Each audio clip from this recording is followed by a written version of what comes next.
Welcome back to Nasdaq Trade Talks. I'm your host, Jill Malandrino, Global Markets Reporter at Nasdaq. We're coming to you live from Phoenix, Arizona at the NERI annual conference, where I'm meeting with the top investor relation professionals in the capital markets. Joining me for this segment, we have Laura Kiernan. She's a founder and CEO of High Touch Investor Relations. And we're going to take a look at the misunderstanding of short selling. Laura, it's great to have you on set with me, and I'm sure this is a really big topic. You'll be speaking on it here today at NERI, and short interest can really impact a company's valuation. How do you manage CEO expectations around that? Well, thank you for having me. You got it. I'm really pleased to be here.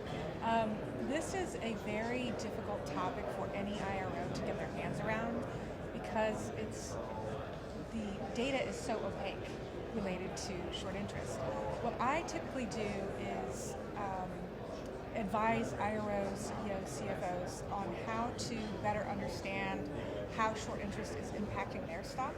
And there are a few different things that you can look at, a few different clues that you can put together. I call it like putting the pieces of the puzzle together to figure out what short interest is in your stock and how it's actually impacting the valuation.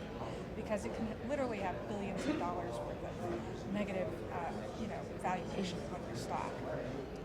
And some of those clues are, understanding, first of all, very basic, your short interest, which is published twice a month.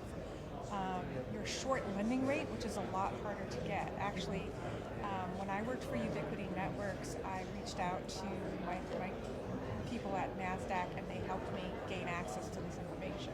Right. So I was able to get the short lending rate, which tells a lot. Derivative activity in your stock. There's also published twice monthly is fails to deliver information on FINRA's website. So there's a lot of different sources of information you can use to try to put the pieces of the puzzle together to understand how short interest is impacted. I'm glad you brought that up about how derivative reports can also help provide some insight as well. So my next question to you is, how do you advise a management team around the concept of short selling? Because again, it does go back to those misunderstandings. So you have the CEO who kind of gets it. How do you involve the entire management team? Well, the best way to mitigate short interest, because ultimately that's what you want to do, is mitigate short interest, is to do good investor relations and also have good financial strategies. So your CFO, your CEO, your IRO, your board, everyone can really play a part in putting together a really sound investor relations strategy where you're communicating to the street in a very consistent, transparent, open way. But financial strategy is also critical. If you look at CFOs at the company I was with, they can do things like, just even convertible debt. I don't recommend companies do convertible debt because that allows for a much higher level of short interest. It's complicated, but it does. You can also issue dividends. You can buy back stock. There are a lot of different things. There's one interesting thing I also recommend to my clients not to have their stocks traded on, if possible, on foreign exchanges that are not at the level of, like, say, a Nasdaq level. So they don't require the same level of transparency. That's right. So trades can get executed that, there's something called fails to deliver. So if a hedge fund, for example, an offshore hedge fund wants to sell stock short and do massive short sale, but there's no stock available to borrow, those trades may get cleared by a foreign exchange and then 3 days later get canceled because there are no shares to actually deliver. There are protocols here in the United States and other exchanges that prevent that from happening. All right, so it sounds like there are some tactics that are used by short sellers to manipulate the market. Is that the case, in fact?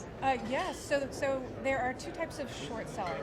One I put in the category of fundamental short selling. So that's, you're in a cyclical downturn, you have competitive pressures, you have, you've lost a major customer, whatever it is that I would call it a fundamental short. But then there are, I call them various shorts. And these are the shorts that are really hard to get out of your stock. They can be very predatory on your stock and the valuation of your company. And it's very hard to unwind this predatory short interest. Some of the tactics that are used are, like I mentioned, trading on offshore accounts, trading on offshore exchanges, using derivative activity to really manufacture a very large hedge position, short position. They also can accuse management of fraud or create bad media. I call it like fake news, right, about a company, and then they have a Twitter campaign, a YouTube campaign, whatever social media they use to proliferate this news. We do see that a lot. So what you're doing at High Touch Investor Relations, you're working with these corporate IROs to help them manage investor expectations and, of course, their understanding of what's happening with their stock price. Exactly, and then I help them put together a plan to mitigate it. It takes a while. I call it the 5-step transformative investor relations program, and over time you can start to unwind some of that and get some of the valuation back in your stock. All right, Laura, great. Thanks so much for the insight. It was great speaking with you. And thank you for joining me throughout the day from the NERI Annual Conference. I'm Jill Malandrino, Global Markets Reporter at Nasdaq.